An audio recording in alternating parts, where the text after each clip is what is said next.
get all your weapons, get all your equipment, prepare, blah blah blah. Yeah. So you do exactly that, and you make your way there. So Lena, I imagine you head immediately over to your locker, and you're like, "Where is it? Immediately. Where is it?" Making your way Give over me my it. baby. Yeah, you go. Oh, it's been so long since you've been able to It wield feels like that it's barrel. grown. So It's you go. grown. You go and you grab the thing, and as you pull it out of the locker, it does the whole unfolding bit. One hand. Yeah, and it's there in its full glory as you do that one-handed. Actually, you have a decent strength, don't you? You have like an 11, right? I think so. I'm not sure. Yeah. Strength's 8. Oh. I'm stronger than her, but don't tell her that. Yeah. I'm more dexterous than strong. So you yeah, okay, with your wonderful 8. So you go one-handed, and it unfolds for you. Carbine. It's not meant to be easy. It's meant to be satisfying. You already have your assault rifle always strapped to your weapon in your back because you're always wearing your damn armor and whatnot. And you already have your pistol on you, and I know you get your lucky thermal clip. What do you have? Do you have that like hanging from a chain on your? No. So you have your lucky thermal clip, and you have all your stuff with you. Like James is that obnoxious guy that always walks around ready to go. And it's funny because of the fact that you have a combat suit. It's not even like you really have to like. Isn't that uncomfortable to like take all of that off to go to the bathroom? Don't need to take it off. And so, it's just convenience. Just convenience. You just need to go to your locker and grab your helmet. But you're People on a ask Class me M how I planet. go to the bathroom in my suit. Just like that.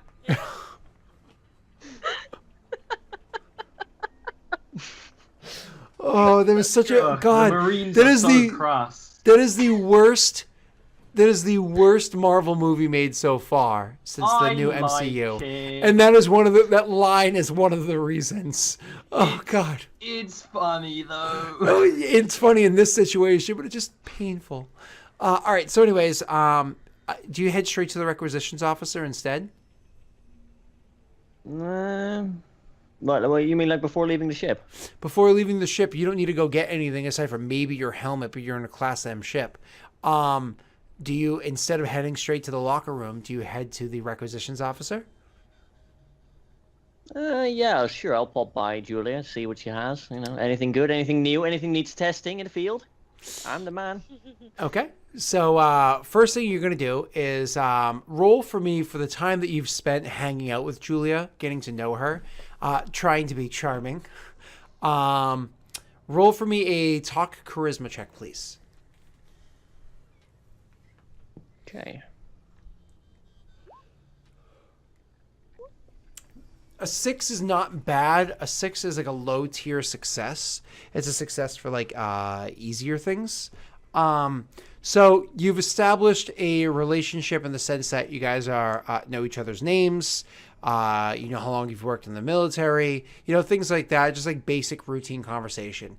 There is no budding friendship. It's just your acquaintances. You know, just friendly acquaintances. Certainly nobody that's going to be willing to just scratch your back, right? So, there you are with Julia. You're walking in there and you're trying to get your hands on something special. What you're actually going to be rolling for me, and I think I did this wrong last time, is you're going to be rolling for me a trade charisma check to get your, whatever it is that you're looking for. So, if you'd like to roll a trade charisma check, and feel free to RP it before or after you roll. I'll roll first. 7. It's not bad.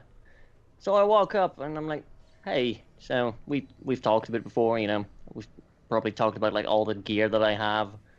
And so I mentioned to her that I've got a bit of experience with some other weaponry as well, and my armaments at the moment, well, they're not quite complete yet, you know. There's some more things we can be getting. And since we're going to be going on like an industrial world here, there's probably going to be a lot of close quarter fighting, and so I inquire as to the potential of possibly getting a very lethal weapon for up close. You're going to never... Trident. What? Yeah, what of course. lethal I mean, situation are you going to come across? well, you see, there's these aliens. Well, I don't really trust them between you and me. I'm gonna have to be very honest about that. Obviously, we're going on a diplomatic mission. I get it. Guns are not supposed to be used. But I like knowing that I am well able to defend myself, and right now I feel there's just a tiny gap in my arsenal that I don't know, if it just doesn't feel right, you know? I don't feel like I would be able to protect my commanding officer to the best of my ability right now. I think maybe then you should ask your commanding officer if there's something that he could do to make sure that he is comfortable with your ability to defend him. But I think the only gap in your arsenal is your well, I suppose your tolerance. Yeah, well, I hope to be wrong, but you know, you can't trust him. We'll have to see. I'll let him take the lead. You know, if he's gonna get shots, I'm gonna be very sad. But I'll try to keep him alive. For now, at least. Well, good luck with that. I don't think that you're going to be needing to shoot anybody on Trident, of all places. I don't think there's been aside from that incident, and she actually looks it up quickly on like the extranet reports or the Alliance military reports, and she like slide it over to your Omni tool, where it's like a report that came in where there was an accidental weapons discharge at somebody's 113th birthday. That's the last weapons discharge that happened on the planet in the past like 6 years. So I pretend to look at this for a second. I'm like, accidental. Sure. Right. Well, they don't seem to like the Alliance here a lot. That's we'll have to keep an eye on that, I guess. You can never be too careful with people. I completely agree with you. They don't like the Alliance. But you know, maybe you should go at it with a positive outlook.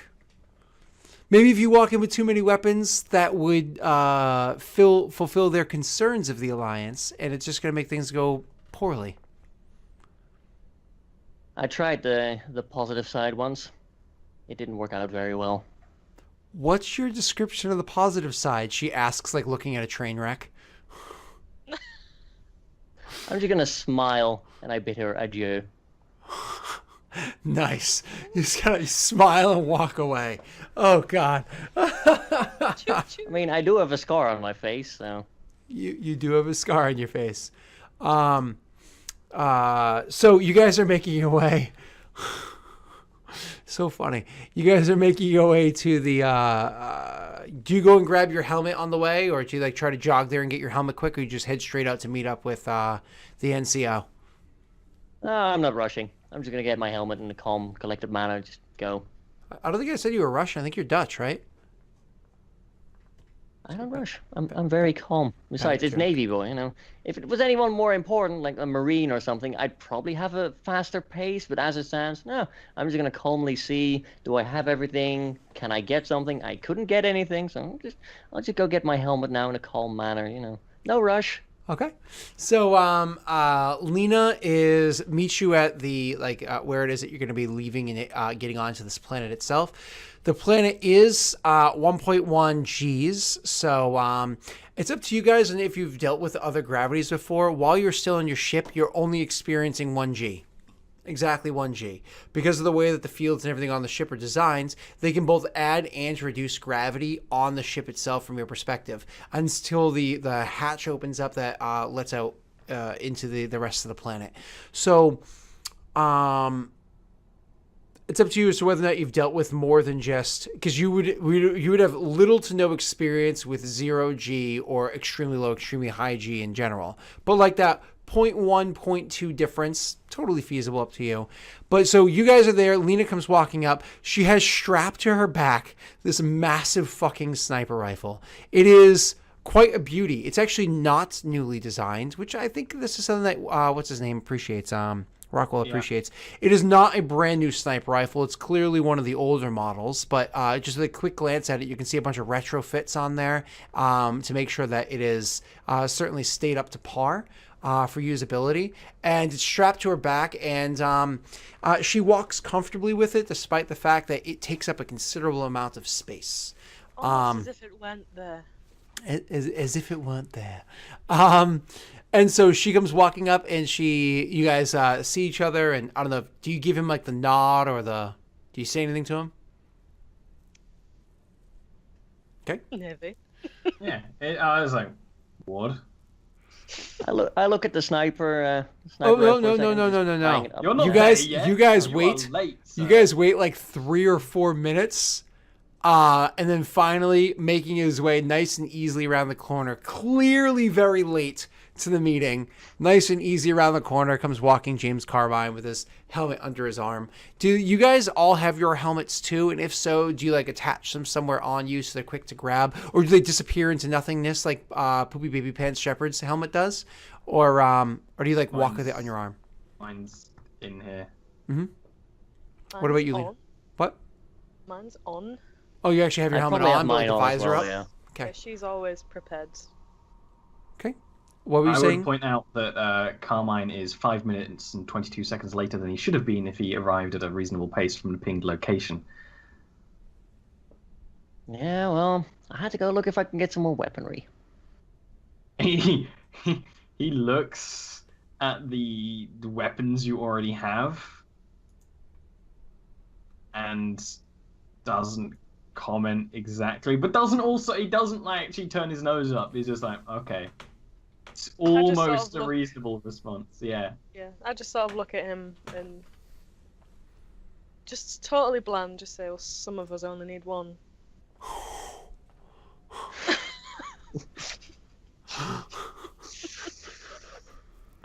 Nice. I say nothing. I look slightly. You know. I don't say anything. Don't worry, if everything goes to plan, we won't have to fire a single shot. But you might have to point it at some people. I'm good at that. Intimidation is a valuable tool, and his is scarier than yours, although you're scarier than him. So we'll keep all that in mind. With that, Ollie, you do have the basic details for them to like read what exactly your mission is. Though, of course, you're welcome to say it aloud as well. You'll be able to be vocal about it as well. Oh, you have the basic details to like slide over to their details. Excuse me. I haven't had coffee yet this morning. I need coffee. After Lost Initiative ended last night, it's not like I go to bed right away. I mean, what are you, a crazy person? I'm on DM high. So what is it saying? You could slide the mission over to them. One of the things you guys notice is, unlike before, whereas anything you had seen on him on the records, now when this information comes to you, you see that he has a new title. His title is Service Chief. Because anytime an NCO is put ahead of a group and given a specific task as though they were an actual officer, they're given a separate title. And based off what his rank is, he is known as Service Chief. So the correct title for you to refer to him as is Chief. So it'd be Chief Rockwell or just Chief. You could say Service Chief Rockwell, but that's just... That's stroking his ego. Why would we ever do that? Yeah. I mean, Respecting command. yeah. So Chief is a technical title you're supposed to be saying now. But go ahead. I wouldn't be explaining it, Emma. I've told them the mission several times at this point. Mm-hmm. I'd probably explain it more when we're actually walking about on the planet, but you know, they know the basics. They know what they need to know. We ain't rookies. They ain't rookies. Oh. Uh, Oh. I feel like we should cut a break on that one just to go and take a shower. God. Expect a lot of those. It's my speciality. Listen, I'm Captain Dad Jokes, so don't you worry about it. All right. So you guys are making your way. So as I said, you step through the little thing. You have your little comments, blah, blah, blah. I imagine Lena quickly reads the information that was sent, and you can see it's with a quick skim. It's pretty much everything that he said to you beforehand with slightly more detail. And does James, does he read what's on his thing as well? Or is it kind of like one of those, you see the message come in and you click mark as read? Dismiss it. Yeah. I mean, I'm tempted, but I do skim over it quickly. Okay. Then both of you guys are able to acquire a tidbit more of information. Specifically, the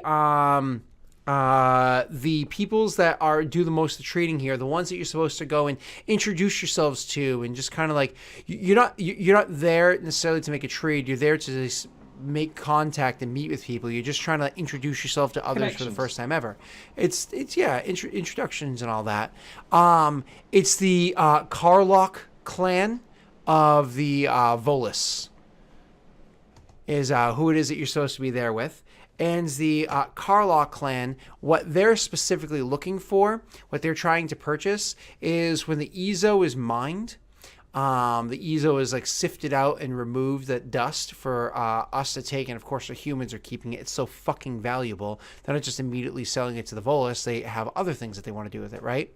However, the sands that get sifted away from the dust, they are looking to trade to buy that, but they're also looking to buy the uranium. So that's what they come to this planet to purchase. In exchange, they sell, they give money, just straight up Citadel credits. But the other things that they come here looking to sell, depending on who it is or when it is that this deal is happening, the thing that they generally come here to sell is new ways to use Mass Effect technology invented by the Volus themselves. So let's say, for instance, one of the companies on this planet was a company that's there for transportation. They like to move large things from point A to point B while on an actual atmospheric gravitational planet, right? It's how can we get more bang for our buck with our engines, carry more load with less use of energy. So trading, technology. Heck. So that's who you're going to be. That's what you're able to see on your little thing. So the door shuts. And you guys are out in the field area, and finally the door opens up to the outside world. And here it is, for the first time in God knows how long it's been since you've been on a planet living on ships. I mean, we haven't even gotten to the background of where you guys were raised. We're going to cover that at the beginning of next session. But so as you guys go walking out into the ship, you can feel that every step you take is a little bit heavier. So let's assume James is sitting around. How many kgs is James? Probably a good 85 kilos. Okay. He's not overweight or anything, but he's a fairly solid man. So he's feeling like 100 kilos right now. You know what I mean? He'd be feeling like 93, 95-ish if it's 1.1 G. Yeah. Well, it's because it's not a perfect, it's a round. So yeah, that 93 to 95, exactly. So he's feeling a lot heavier. And especially, like I said, when you first come out, it's way more you can get used to it over the course of the next hour or so, but it's way more of an impact. It's like, oh, this is a change. And it actually changes the way that you walk and everything too. It's you walk a little funny at first as you try to get used to it. It's like he's just exhausted his engines. Yeah. I just shake my head. I didn't say that out loud. Rockwell actually isn't having any trouble because he has weights in his boots that he took out beforehand, expecting it to be higher gravity to try and sort of even it out. Of course, it's still not perfect, but he's a little more used to it. There's a difference between weights in your boots for the movement of your feet and weights in your entire body. Yeah. No, I get what you're saying. It's probably more placebo, though. Yeah. So you go making your way towards the making your way in and going along through the paths, trying to find out where it is you're going to go. You, of course, do have a schematic of where it is you're going. Oh, shit. What is the name of that company? Oh, shit. I forgot to have the name of the company written down for me and stuff. It is... Here we go. The Serta Foundation. The ones that you're actually going to go and deal with, the ones that are making these trades and everything, they're the ones that are taking technologies and credits, and the ones that are have been getting the best of their ability, their hands on the Ezo dust and whatnot to trade out, is going to be the Serta Foundation. Now, quick question: do any of you guys know the Serta Foundation, what it is that they're best known for? I probably would not know. Okay, so Serta Foundation does a lot of biomedical stuff. So they're actually the ones that invented the Metagel. So, Metagel is super fucking common in Mass Effect, the video game, right? But it's actually technically illegal in according to Citadel laws, because Metagel takes it literally is genetic manipulation of stem cells to super quickly heal parts of your body, to kind of like patch you up real quick so you can keep going on until a proper doctor with proper healing is able to take care of you. So they invented Metagel, which is super insanely fucking common around the Alliance, but like still at this year, super rare and kind of a black market item with the Citadels. On the Citadel and with the other races, because again, it technically breaks the laws of allowing for genetic manipulation beyond a certain degree. Humans invented it prior to knowing that the Citadel existed, and thus far just haven't had that conversation yet. You know what I mean? Like, you're not doing something wrong till someone tells you. You know what I mean? Yeah, or if they shoot at you because you just happen to open a relay, right? So that's the foundation you're dealing with, is the Serta Foundation. That being said, do any of you guys have Metagel on you? I most likely do. Not currently. No, I don't think so. I have a spare grenade. I gave you opening credits, but I don't think you we didn't tell us how credits. we could buy them with. Oh, that's you funny. didn't give us a shop, Scott. We have money. We could buy stuff now when we go there, I guess. We could buy some. We'll worry about it later on. I think we'll do that between streams for what your starting equipment is, because it doesn't matter at this second. So you guys are making your way over to the Serta Foundation to see this deal happen. They are aware of the fact that you're coming, and you're aware of the fact that you're going there. So when you immediately come out of the ship and you spend a couple of minutes walking around and getting familiar with the fact that everything feels different, the weight, the gravity, all that, you're making your way there, and actually a shuttle comes, very Jetsons. How does that shuttle? Is that Jetson? It's like comes up to you guys and lands in front of you, and a man gets out and is like, "Hello, are you Adam?" Yes, you can call me Rockwell. It is Adam, though. Yes, my name is Adam. And was it James and Lena? Oh, you I got know. their names too. All right, James, Adam, and Lena, could you please come with me? I'll bring you to the facility. Okay. Yeah. And the three of you sit down and hop on the thing, and again, as it's taking off, it's like, and then it silently starts to move back over and towards the Serta Foundation itself. And you guys are transported all the way over and into where it is that their facility is. So you're brought in there, and this place is, oh my God, gorgeous. So just the ride over there is a scenic view. I mean, I don't know if in real life, if you appreciate the smell of the ocean, if you happen to be like at a beach or in a town that's by the ocean, but not like a nasty city like London or Boston, but like, you can actually appreciate the smell of ocean. Where you can, this whole place smells like ocean. The air here is so clean. I mean, the idea of what you and I smell as ocean is through our desensitized to the horrible pollution that exists in the 21st century nostrils, right? Your characters are desensitized to that. However, you're in a planet that has effectively no pollution. So just the smell of it is just amazing. The taste of the air, the way that the sun glistens off of the ocean. Actually, it glistens so brightly that it's one of those, like, you could drop your visor and throw a tint on to be able to see all. Because I don't know if you've the difference between like looking at like clouds in the middle of the day when you have sunglasses on or you don't. You can see so many more details with them on if you have the right kind of sunglasses. You could do that and just like look out into the ocean, and it is such a peaceful, such a scenic view. You can see why most of these buildings here are worth a few billion credits. It's stunning. This whole place is stunning. Everybody that you see moving about is walking around here or there, being transported by some sort of transportation device, and they all just seem so peaceful, so calm, and so relaxed. Everything's just so quiet. There's no music, anything like that playing in the background, but it just, you get this kind of feeling like there might as well be. You know what I mean? It is just like, it's so nice here. All right. So you eventually come up to the Serta Foundation itself. The building is humongous. It is so large, and it's made out of some sort of iron alloy, admixture that gives it this very, very light color to it. This almost like white sheen to it. That as you're approaching, it can almost be lost with the clouds that are behind it. But then when finally you get close enough, you can see that, no, this is in fact a building. Things are reflecting off of it differently, blah, blah, blah, blah.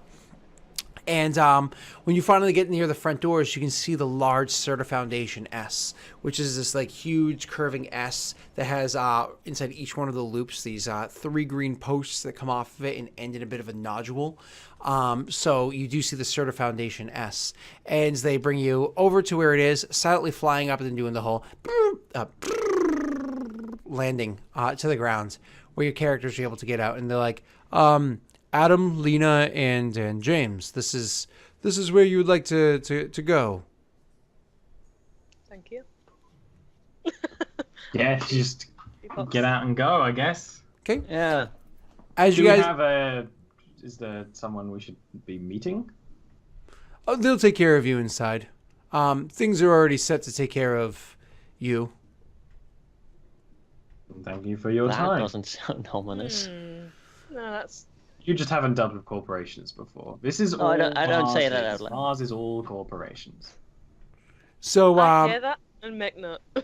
So as you guys make your way into the place, so as you go walking up to the door itself, the door just opens. It's one of those, and you've experienced this before, but as you go walking up to the door, it doesn't open forever in advance when you're like several steps away. It's right when you get right up to the door, you almost about to smack your face. The thing opens super fast, and as soon as like the last person goes in, snaps shut right behind them, allowing like a sealing of air and whatnot to happen much more rapidly.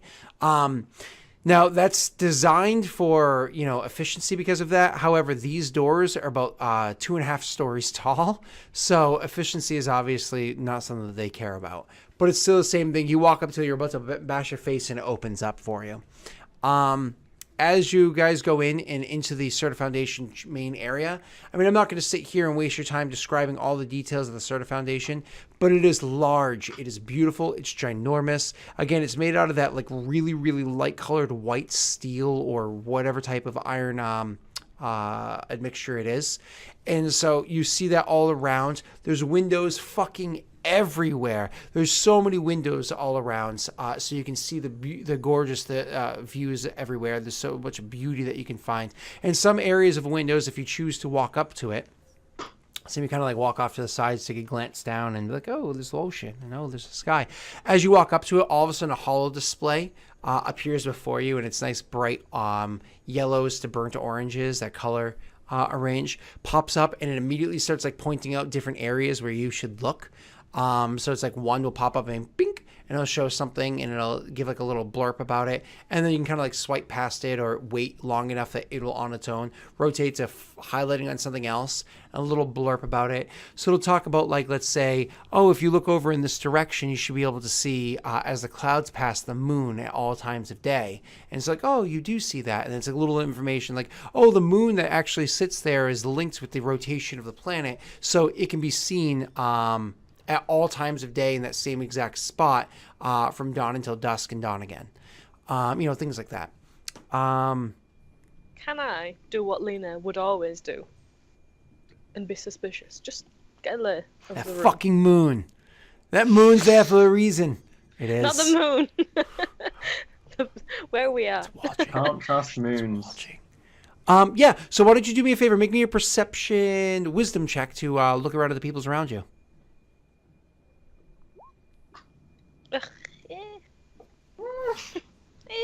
That's not bad. Success-ish. No, it's a success. Yeah. That's not bad. That's like rolling a 10 in D&D. That's not bad. 10, right. 10 to 12. Normal something like- person success. Yeah. Okay. So, so you guys make your way to. So you're looking around and kind of taking in things. You see that there are people about, but nobody really seems to be paying attention to you, other than the group of 3 humans that are walking in and walking directly towards you guys, and clearly have your attention. They're dressed extremely well in very futuristic, fancy business suits. So, before we get into this conversation and finish up your first opening mission and whatnot of the game, why don't we take our last break and we'll come back and finish up with the Serta Foundation. Okie doke. So see you all in a few minutes. Bye. Bye.